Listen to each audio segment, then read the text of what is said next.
Yo básicamente vengo a platicarles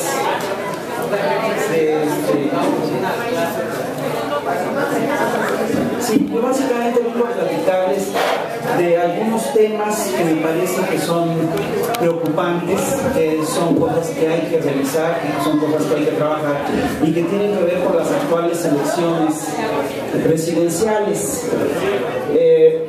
Para mucha gente, el proceso electoral que se vive es un proceso prácticamente sin importancia, no pelan mucho.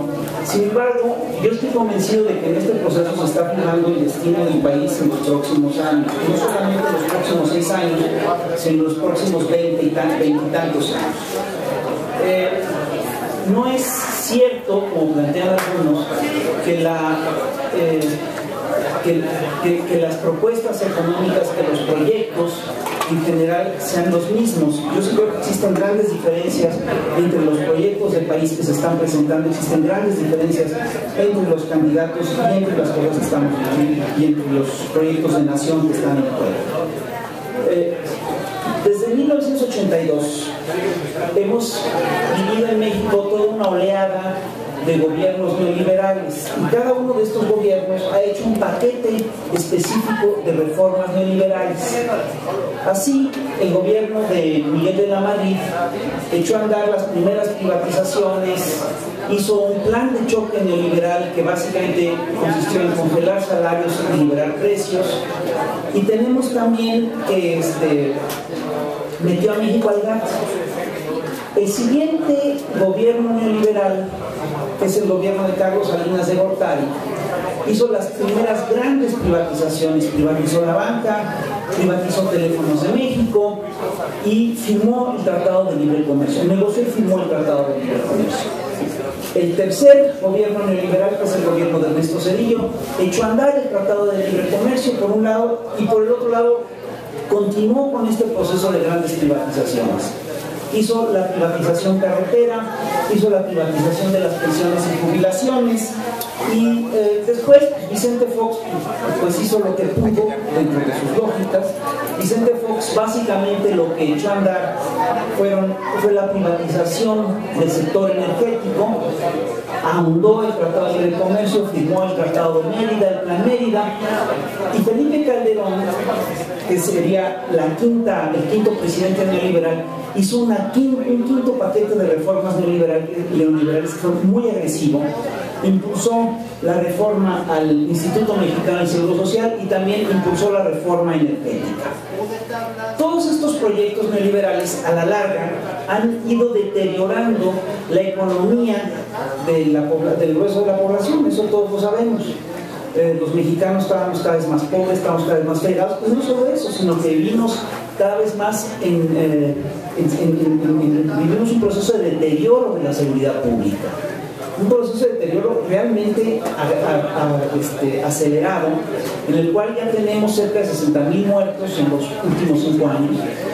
Y no solo eso, sino que cada una de estas reformas neoliberales emprendidas por el PRI y el PAN han permitido el enriquecimiento de un sector muy pequeño de ciudadanos y han provocado el empobrecimiento de las mayorías.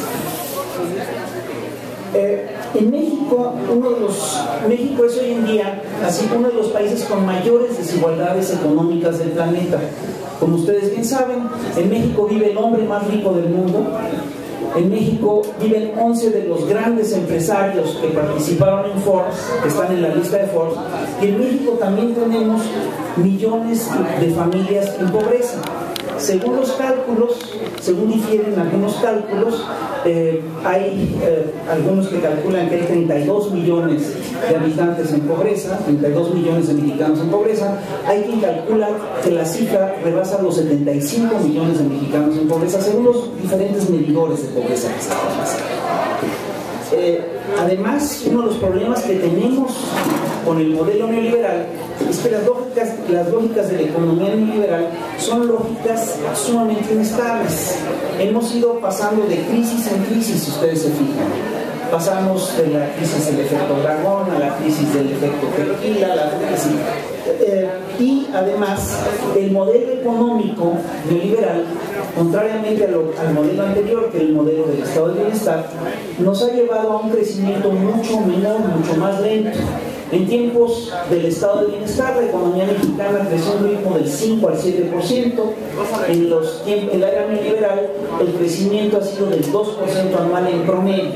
Y si a esto, como bien se sabe, se promedia el crecimiento de la población, tenemos que el crecimiento ha sido de cero. Y no solo eso, sino que hemos tenido años en los que hemos tenido crecimiento negativo, es decir, en los que hemos decrecido. En 2009, después de la crisis económica del 2009, de la crisis financiera del 2008, la economía mexicana decreció 6.7%, lo cual es verdaderamente catastrófico. Es decir, muy difícil que una economía de una nación se reponga de una caída del 6.7%. La nuestra no se ha repuesto.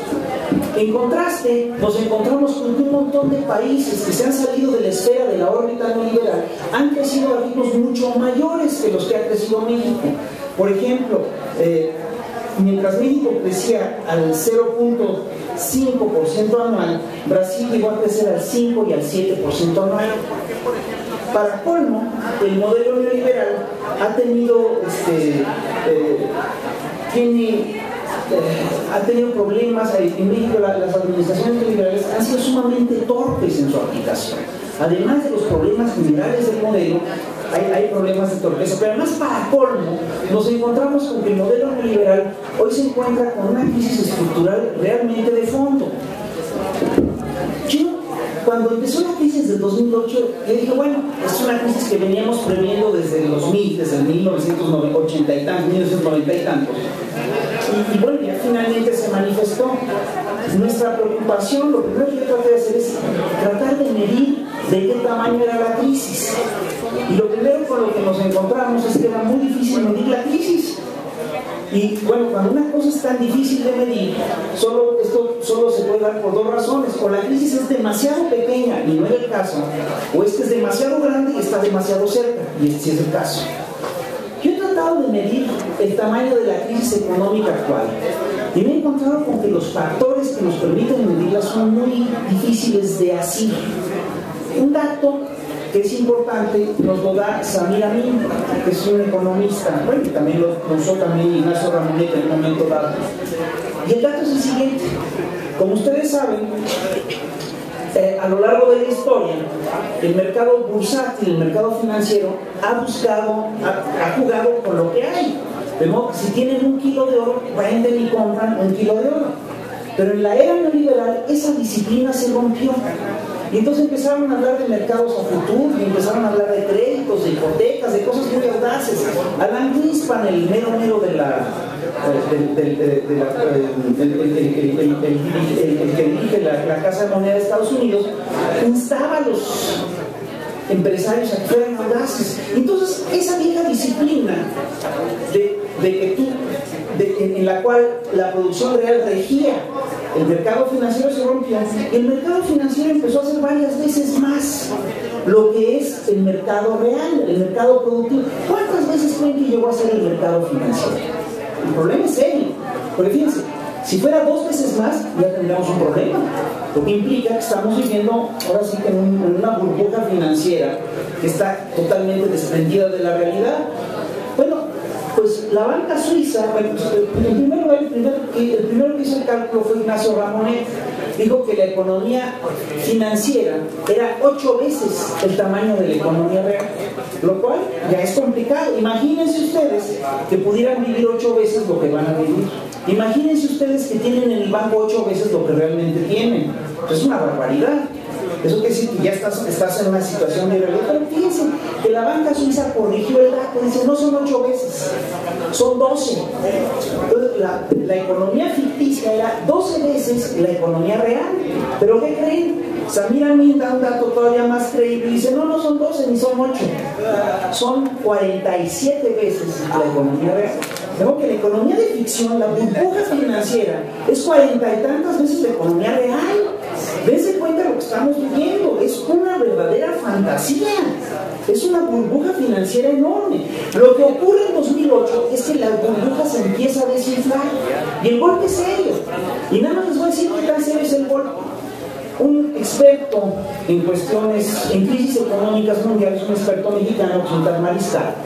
A mí me dijo un día, bueno, mira, para que te des una idea de cuánto se pierde en la crisis económica, la crisis financiera de 2009, 2008-2009, pues se perdió más, es decir, no hay punto de comparación en la historia para saber qué tanto se perdió en la crisis del 2008 y 2009. Se perdió más que en la crisis de 1929, seguro. Pero al parecer, dice, la única comparación posible, el único momento de la historia que podría rebasar esa cifra es la glaciación. Entonces, para que se den ustedes cuenta de que nos regresaron prácticamente a la edad del hielo. No se resiente tanto en la economía por una razón muy simple, porque gran parte de ese dinero ni siquiera existía. Ahora, lo que es un hecho es que es una crisis de fondo, es una crisis estructural. Y lo que es increíble es que los señores neoliberales están aprovechando esta crisis y que está produciendo grandes problemas en el grueso de la ciudadanía para ahondar el modelo neoliberal. Hoy en día, apenas hoy, la Jornada publica una nota en la cual Carlos Slim sugiere que se aproveche la crisis en los países pobres para privatizar todo lo que hay. Lo que estos señores quieren es ahondar los procesos neoliberales a partir de la crisis. Perdóname. La propuesta es muy grave, porque la propuesta, este ahondamiento del proyecto neoliberal, tiene costos reales en términos de sufrimiento en el grueso de la población. Cada medida neoliberal, cada millón que se gana un rico, implica el empobrecimiento de un montón de gentes. Y hoy en día, a pesar de que México está instalado en una crisis financiera de fondo, los señores neoliberales insisten en una nueva oleada, en un nuevo paquete de reformas neoliberales. Estos señores, cada vez que van a hacer una canallada, la revista tiene un nombre muy bonito. Pues cada que dicen que para promover estas reformas que van a hundir a un porcentaje enorme de mexicanos, lo que te sugieren, lo que dicen, han acuñado un término que es el término de las reformas necesarias. Dicen que van a ser las reformas necesarias. Esas reformas no son necesarias para ustedes y para mí, son necesarias para ellos, para que ellos puedan seguir saqueando el país. Y las reformas necesarias que ellos manejan son básicamente tres, son más, pero las más importantes son tres, que son: primero, la reforma laboral; segundo, la reforma hacendaria; y tercero, la reforma energética. La reforma laboral es una reforma que ya propusieron en un momento dado el PRI y el PAN en el Congreso. Es una reforma muy simple. Como siempre usan términos bonitos para plantear las peores cosas, lo que estos señores hablan es de la flexibilización laboral, lo bautizan como la flexibilización laboral, y el término suena muy bien, suena como si pusieran a todos los trabajadores sindicalizados a hacer ejercicios de yoga y de calistenia. No es así. La reforma laboral es una chingadera de adeveras. Básicamente consiste en borrar todas las conquistas laborales y sindicales que se han hecho en México en los últimos 80, 100 años, y básicamente consiste en quitar al trabajo, al poner a los trabajadores al libre mercado, de modo que los únicos derechos que les quedarían a los trabajadores sean los que pueden adquirir en términos de libre mercado.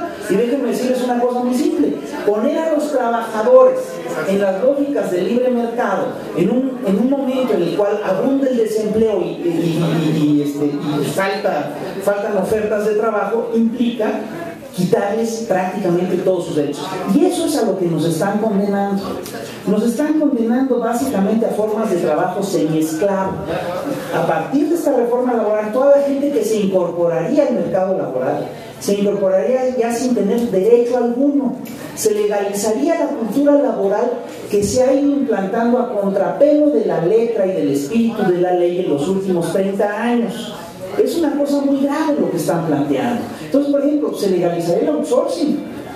Ya se acabó, ustedes entran a trabajar en un lugar, ya no empiezan a tener antigüedad. Se legalizaría, por ejemplo, la posibilidad de que se trabaje a prueba, del trabajo a prueba. Se borraría en los hechos la figura del salario mínimo constitucional, se borraría en los hechos la figura del salario de la jornada laboral de 8 horas, se acabarían con las vacaciones pagadas, se acabarían los derechos laborales, punto. La segunda reforma neoliberal, gran reforma neoliberal que están planteando para el próximo sexenio, es la reforma hacendaria.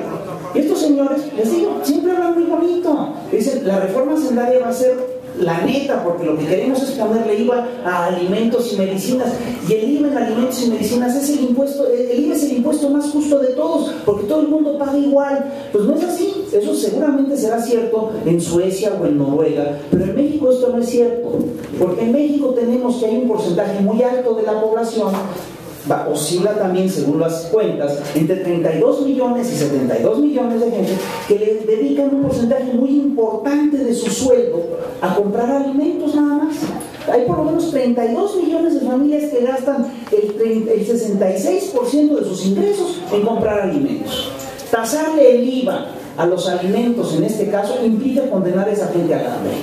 Entonces, yo les digo, hace rato hemos estado viendo unos carteles de Peña Nieto en los que dicen: te prometo bajar la pobreza alimentaria, y te lo firman ante notario. Pues miren, si se aprueba esta reforma hacendaria, va a subir la pobreza alimentaria, y eso yo se los firmo ante notario, aunque el que me lo haga efectivo sea Peña Nieto.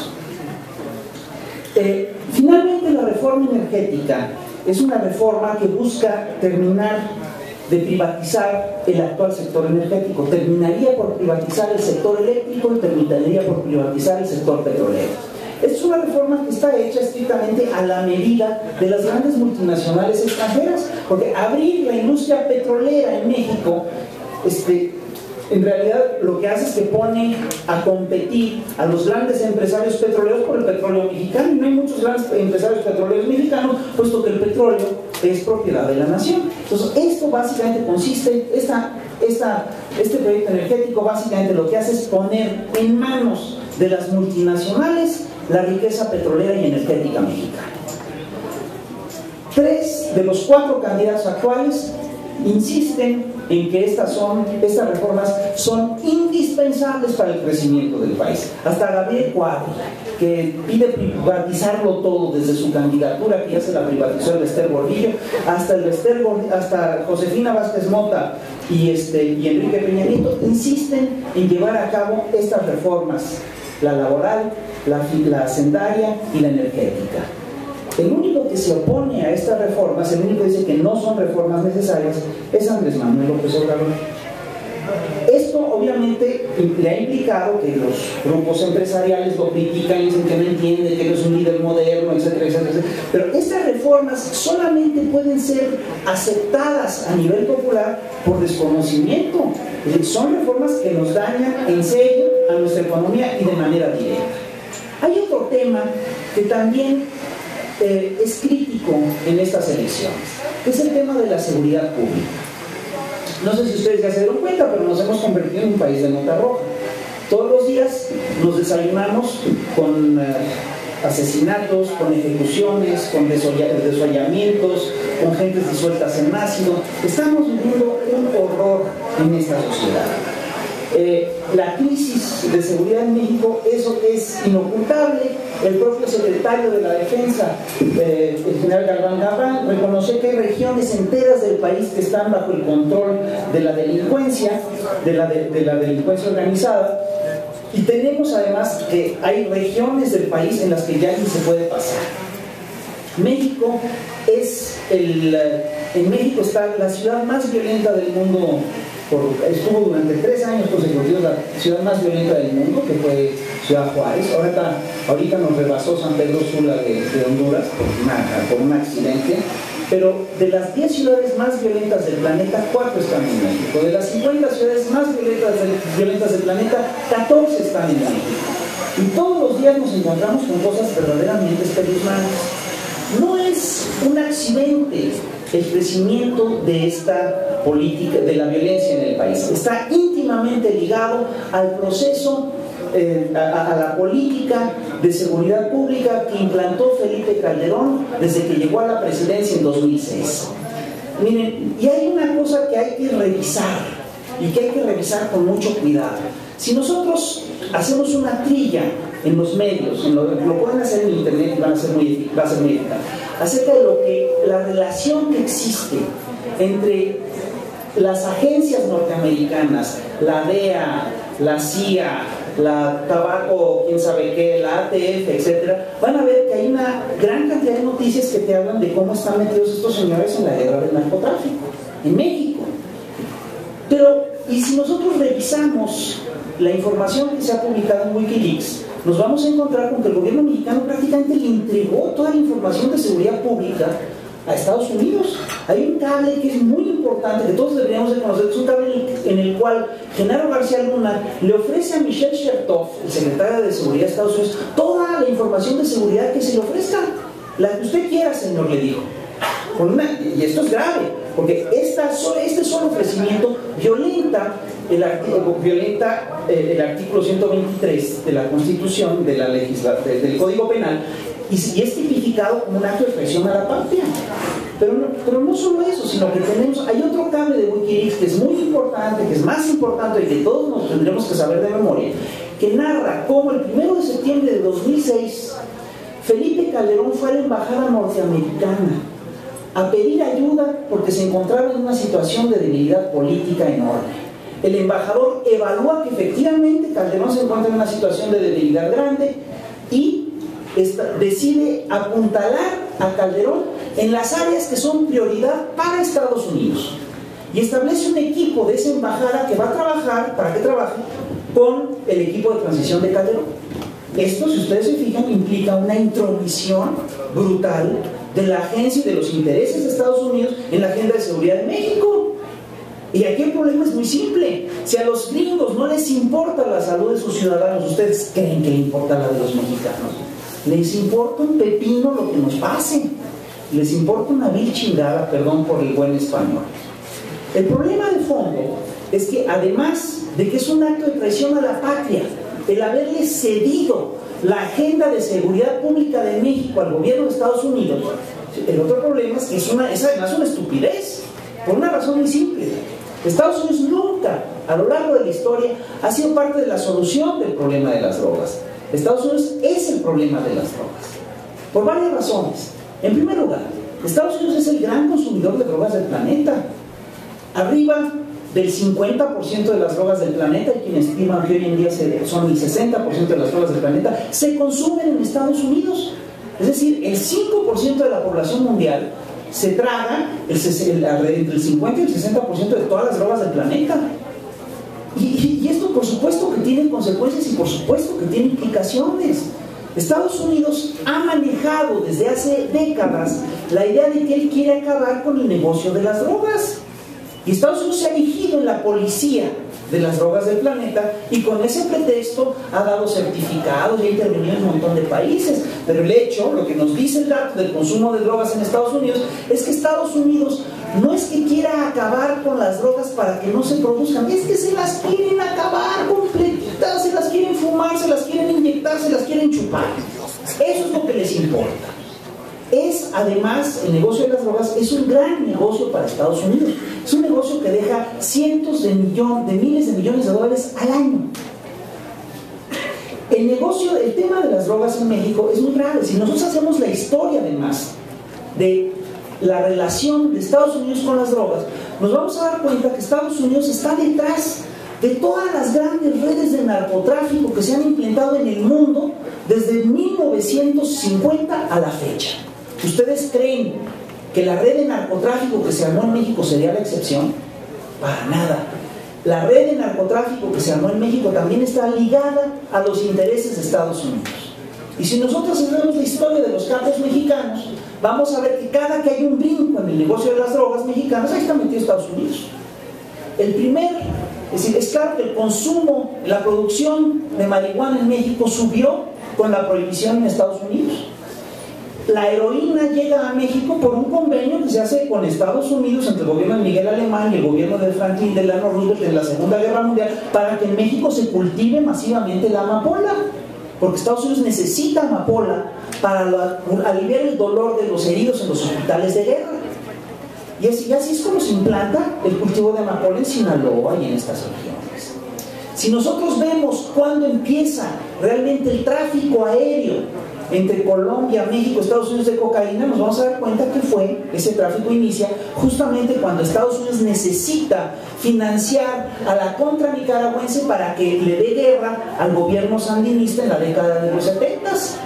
Y ahí Estados Unidos trae a México a un señor, es decir, en la década de los 70 hasta López Portillo el gobierno, detienen a un señor que se llama Alberto Sicilia Falcón. Este señor era un cubano nacionalizado norteamericano que se dedicó, que fue el primer gran narcotraficante que hizo el puente aéreo de Colombia, México, Estados Unidos para traer marihuana, para traer cocaína, perdón. Este señor contrata a un montón de grandes capos que después van a ser capos históricos que van a fundar a su vez el Gran Cártel de Guadalajara. Estos señores lo que hacen es muy interesante.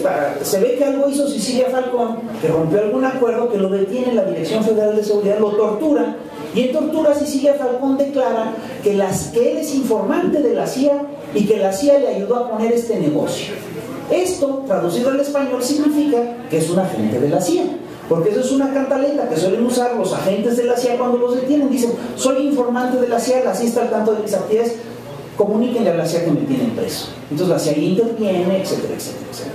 El caso es que Sicilia Falcón forma el cártel, el núcleo que después formará el cártel de Guadalajara, y ese núcleo que después formará el cártel de Guadalajara es un núcleo en el que han participado históricamente todos los grandes capos históricos de México: García Ábrego, el Cochiloco, el Mayo Zambada, todos. Y lo que es increíble es que si tú revisas la historia de ese cártel, si tú revisas cómo estaba establecido ese cártel, te vas a dar cuenta que todos esos señores fueron ascendiendo casi que por antigüedad de escalafón. Es un negocio muy organizado. Y hace poco, me pasó el año pasado, que de repente estaba yo revisando una información, estaba yo haciendo un seguimiento y veo que cae un avión del Chapo Guzmán con 500 kilos de cocaína en Tixcoco, Yucatán. Le hago el seguimiento a la nota y después aparece que bueno, que ya se supo dónde había estado ese avión del Chapo Guzmán antes. ¿Saben dónde había estado? Ese avión había sido usado por la CIA para transportar presos a Guantánamo 10 meses antes. ¿Ustedes creen? Entonces yo dije, carajo, ¿es una casualidad enorme o la CIA está metida? ¿Ustedes qué creen? Lo más probable es que eso implique que el puente aéreo Colombia, México, Estados Unidos que organizó la CIA siga funcionando y lo siga operando la CIA. Porque testimonios, ojo, el involucramiento de la CIA, de la DEA, de todas estas grandes empresas norteamericanas, esas grandes agencias norteamericanas en el negocio de la droga, está muy documentado por la prensa norteamericana, por la academia norteamericana y por el propio gobierno norteamericano. En el Congreso norteamericano todo eso está muy documentado. Y no solo eso, sino que son historias que nos han paseado por las narices todo el tiempo y todavía las vemos como si fueran ficción. Muchas de las grandes películas de Hollywood tienen como tema el involucramiento de Estados Unidos en la guerra de la droga. Y se puede hacer un muy buen cineclub, un buen ciclo de cineclub con estas películas. Ahí tienen películas que han ganado el Oscar, como La French Connection, con Jim Hackman, El Padrino 1, 2 y 3, Apocalipsis Now, Air America con Mel Gibson. Pero búsquenle, van a ver que es una historia que ni siquiera la esconde. Estados Unidos es el gran operador de drogas del planeta. ¿Ustedes creen que no es el gran operador de drogas en México? Por supuesto que lo es. Si nosotros revisamos en la prensa de ayer, hay una nota que es muy interesante, en la que los Estados Unidos dicen que se muestran preocupados porque los próximos candidatos están pensando en cambiar la estrategia de seguridad ante las drogas. Esta estrategia de seguridad de las drogas en Estados Unidos que se está aplicando en México le sirve de mucho a Estados Unidos, porque entre otras cosas le sirve para ordenar un mercado que es de suyo caótico, que es de suyo complicado, y es un mercado además multimillonario. ¿Saben ustedes en México cuántos capos más o menos y sicarios se han detenido en los últimos 5 años? Se han detenido arriba de 20,000 sicarios. ¿Y saben cuántas gentes han sido detenidas por lavado de dinero? 20 personas han sido consignadas por lavado de dinero, es decir, nadie. ¿Y saben ustedes qué puede explicar que solo 20 personas hayan sido detenidas por lavado de dinero? Lo único que lo explica es que es un gran negocio y que lo que no quieren afectar es el flujo de dinero a este país, el flujo de dinero de la droga, Y veamos cómo funciona esto. Según una agencia binacional de aduanas, A México ingresaban en 2009 entre 19,000 y 25,000 millones de dólares por concepto de la droga. Piensen que el ingreso total de petróleo era de 30,800 millones de pesos, de dólares. Es decir, ingresaba casi tanto dinero por la droga que por el petróleo. ¿Saben qué? Ya los rebasamos. La droga ya mete más dinero que el petróleo. Según un estudio de la agencia Kroll, en México ingresan entre 25,000 y 45,000 millones por concepto de droga cada año. Es el gran negocio del país. Eso es lo que también está en juego. Y ahora, el estudio binacional de aduanas planteaba una cosa que es muy gruesa. Planteaba que ese dinero ingresa al país y que una parte muy importante se lava en las instituciones financieras convencionales. Es decir, en Banca Cremi, en Banamex, ahí se daba parte importante de ese dinero. Imagínense ustedes que de golpe ese dinero se retirara del sistema financiero nacional. Se entraría en crisis, se colapsaría. Cualquier sistema financiero al que le quitas 25,000 millones de dólares se colapsa. Así, la paradoja de fondo es que la droga, que es el principal factor de desestabilización de la sociedad mexicana, es el principal factor de estabilización del sistema financiero nacional. Eso es lo que está en juego con la política antidrogas. Y nos encontramos con que todos los actuales candidatos sabemos que la política antidrogas de Calderón fue hecha con suma torpeza. Ha provocado 60,000 muertos, más una cantidad de daño colateral que no podemos medir, porque ahí hay que agregarle los desaparecidos, los levantados, la gente de la que no sabemos nada. La cifra rondará los 80 o 100,000 muertos. Estamos hablando de números gordos. Hay países en guerra que no han tenido este número de muertos en los últimos años, ¿no? Y claro, todos los candidatos critican la actual política de seguridad pública. Hasta Josefina Vázquez Mota promete hacer las cosas diferentes de Calderón. Peña Nieto declaró que la estrategia de Calderón ha fallado y que la violencia ha enlutado a miles de hogares. López Obrador desde un principio dijo que lo que había hecho Peña Nieto es patear el avispero. Pero ya a la hora de aplicar las políticas en concreto, tanto Peña Nieto como Josefina como Cuadri lo que plantean es perpetuar esta política de seguridad pública. Eso es increíble. Cuadri, que de veras se me ha convertido en un chiste fantástico, propone mano dura, propone privatizar las cárceles y propone la creación de una policía con 400,000 personas.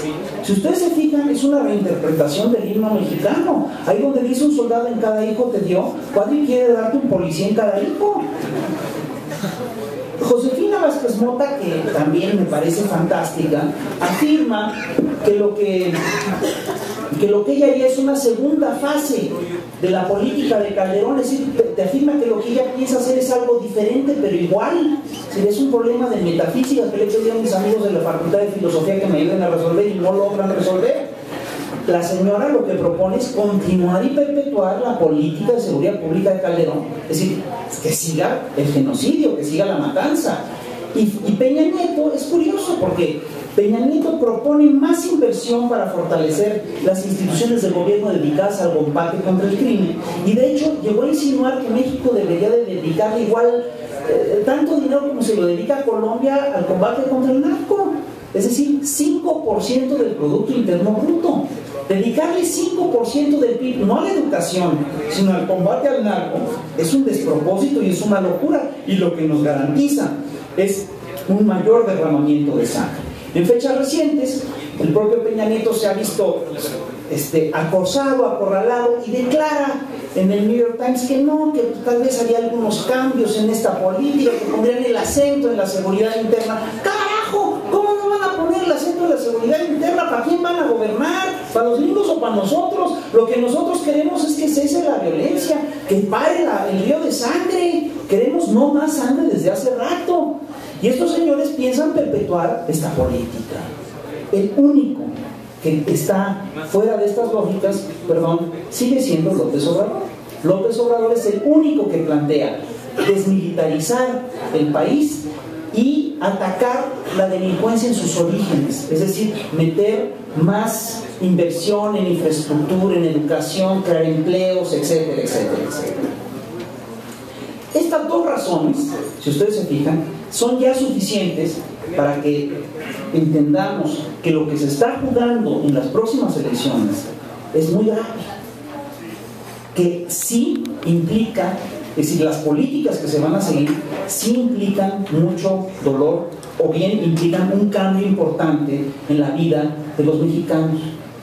Yo por eso, perdón que les haya echado todo este rollo en medio de sus sagrados alimentos, sí los insto a que vayamos a las urnas, a que hagamos un trabajo en serio para convencer a la gente de que vaya a votar, de que vayamos a votar y de que cambiemos todas estas lógicas, porque además hay otro problema que no es menor, que es el siguiente. De todos estos personajes tenemos que Josefina Peña Nieto es la heredera de la política genocida de Calderón, pero tenemos que Peña Nieto es un represor confeso. En la Ibero, Peña Nieto se hizo responsable de la matanza de Atenco como si fuera un gran chiste. Si revisamos lo que pasó en Atenco, vamos a dar cuenta que lo que pasó ahí fue el verdadero horror. Todos sabemos lo que había pasado en Atenco. Habían querido construir un aeropuerto en Texcoco, para lo cual quisieron expropiar las tierras de los atenquenses. Los atenquenses se defendieron, les querían pagar además una miseria por sus tierras, por sus terrenos. Los atenquenses se defendieron la tierra, pararon la construcción del aeropuerto, y eso hizo que la clase política mexicana se enfureciera porque les echaron a perder el gran negocio del sexenio del Estado de México. Y todos recordamos que el 3 de mayo de 2006 en Atenco hubo un pequeño problema de nada por unos marchantes de flores que el gobierno les había prometido y les había acordado tal cosa, después no se los dio, hubo una protesta, mandaron a la Policía Federal Preventiva y a la Policía del Estado de México a reprimir. La gente se levantó, perdieron los policías ese día. Recuerdo la escena que pasaron una y otra vez en la televisión de un policía ahí tirado y una atenquense pateándole los tompiates una y otra vez, ¿no? Es una escena que no, eso no debe haber sido, pero lo que pasó al día siguiente fue verdaderamente criminal. El 4 de mayo de 2006, 700 agentes de la Policía Federal y 1.815 agentes del Estado de México irrumpieron en Atenco. Hicieron detenciones a lo bestia, golpearon a la gente de manera salvaje.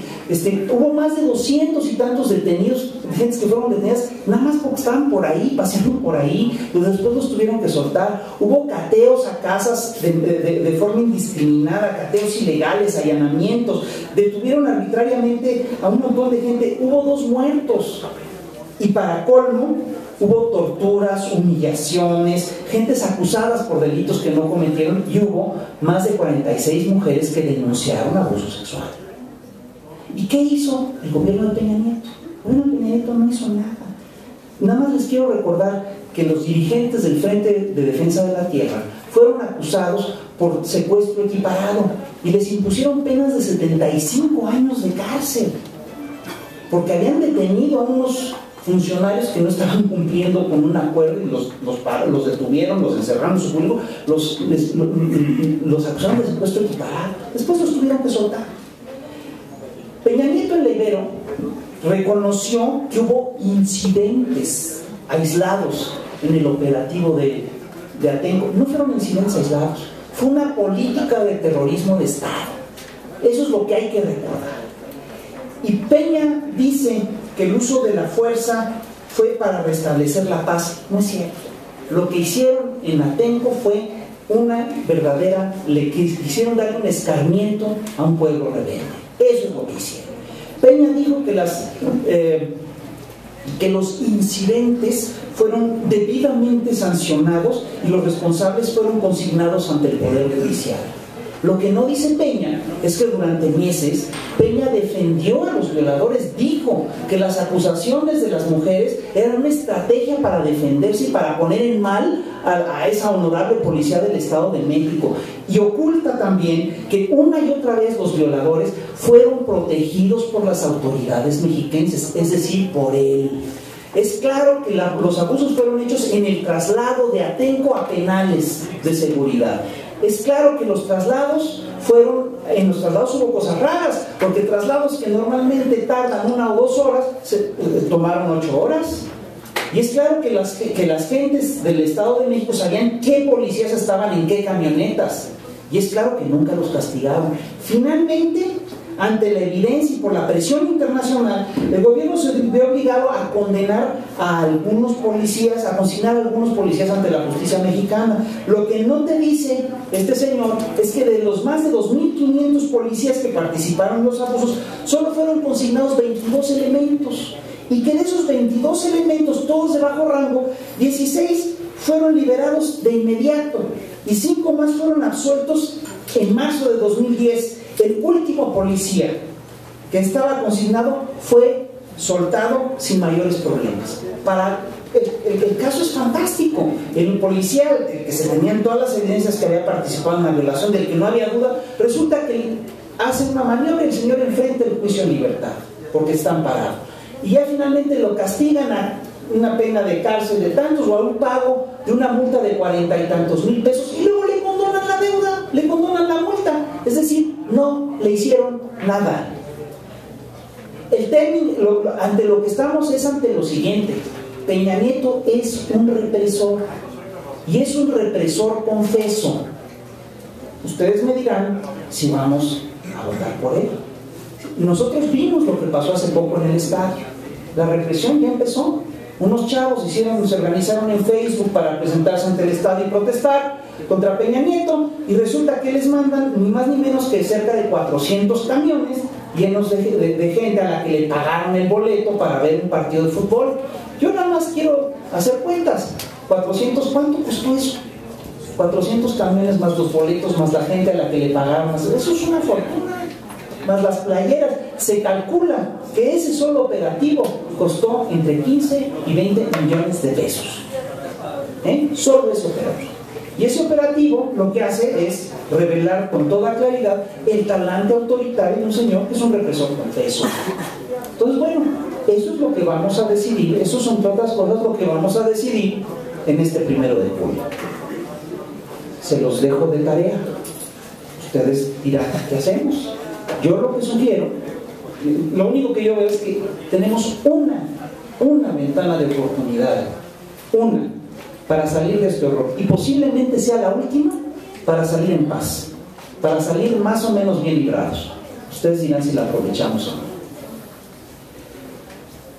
Pues yo por eso voy a cerrar con esto. Sí los invito a que vayamos a votar el 1 de julio, ya que hagamos campaña, ya que apretemos las tuercas.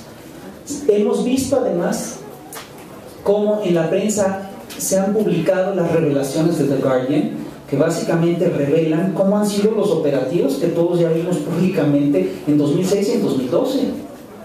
Son operativos mediáticos complejos, dignos de una guerra de cuarta generación. Son operativos psicológicos, operaciones mediáticas y psicológicas complejas, que además están financiadas por los contribuyentes a través, primero, del gobierno de Fox y segundo, a través del gobierno del Estado de México.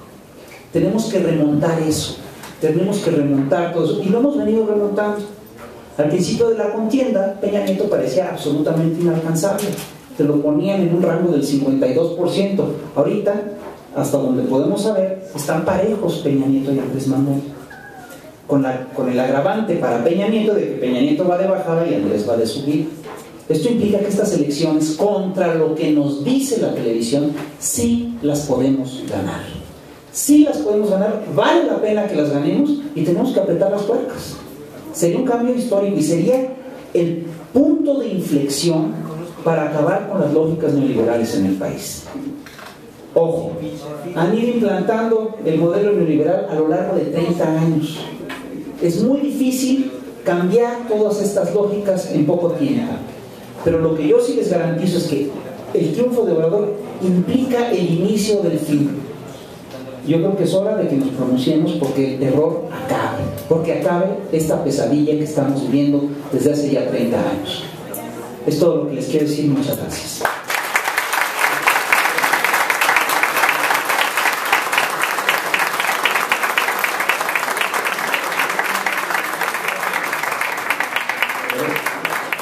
Le agradecemos a Rafael Barajas y pasaremos a lo que es una pequeña ronda de preguntas y respuestas.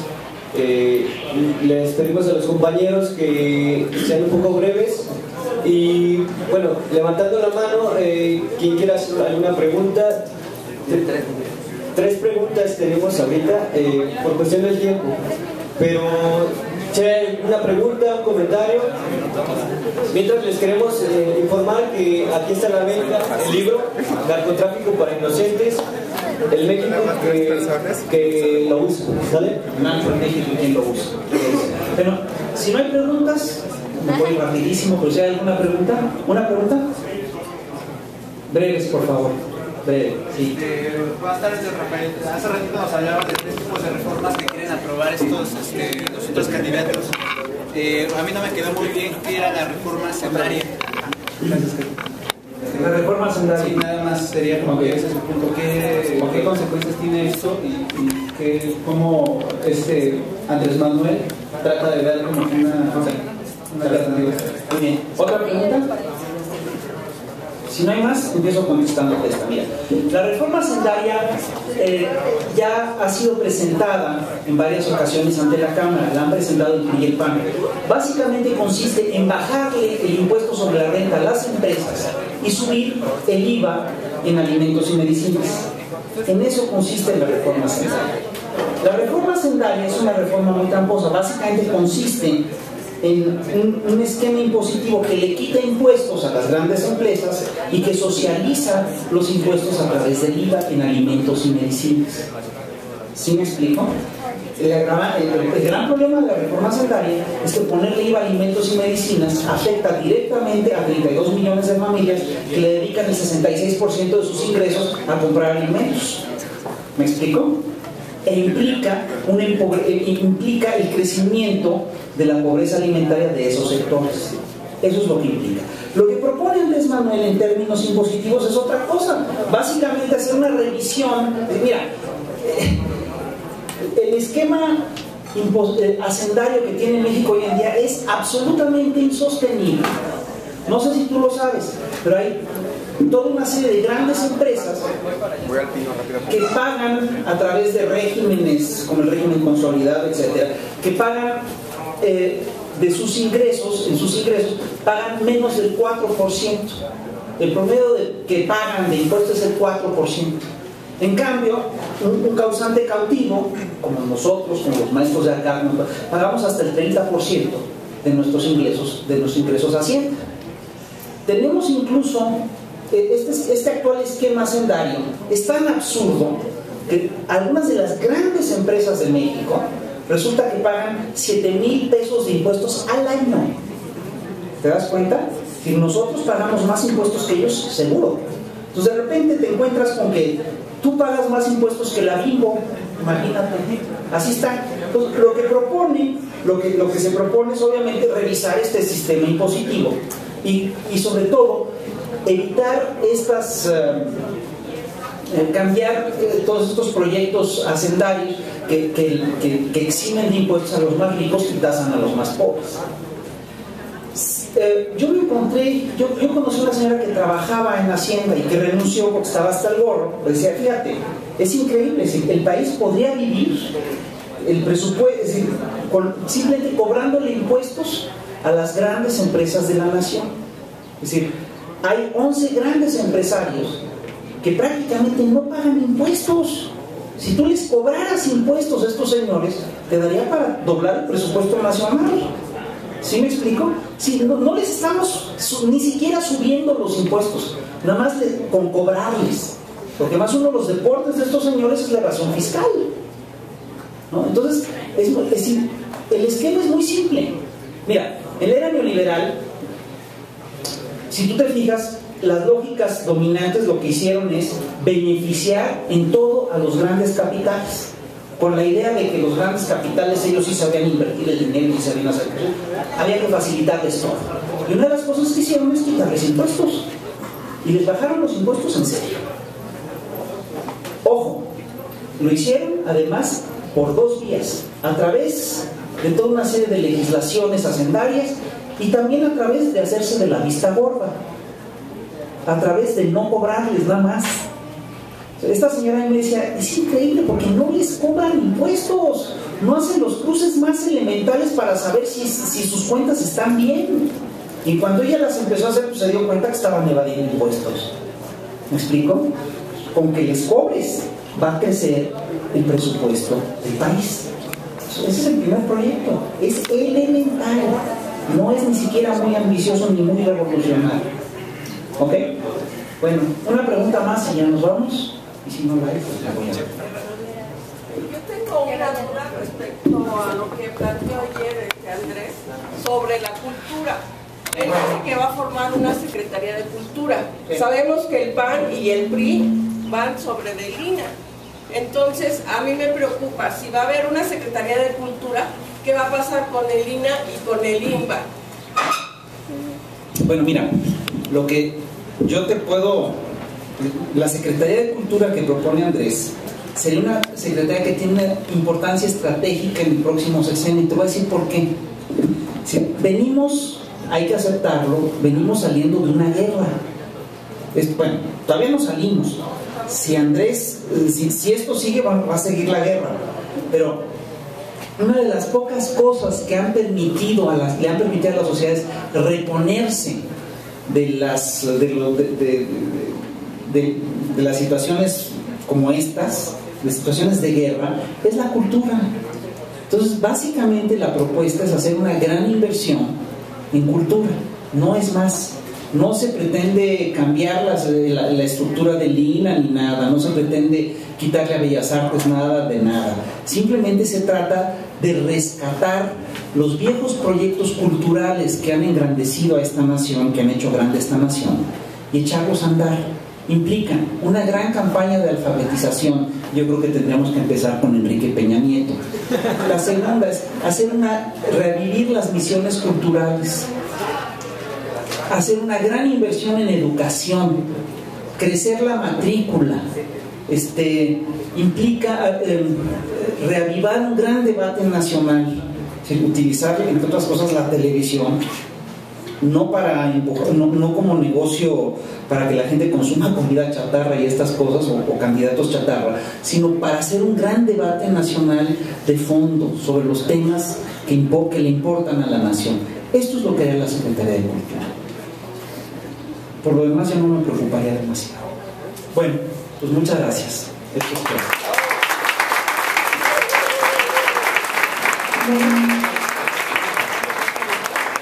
Compañeros, de antemano, muchísimas gracias por venir a la escuela a compartir con nosotros esto. También tenemos aquí su libro que está a la venta, cuesta 140 pesos para el que guste comprarlo. Tenemos también varios avisos. Mañana se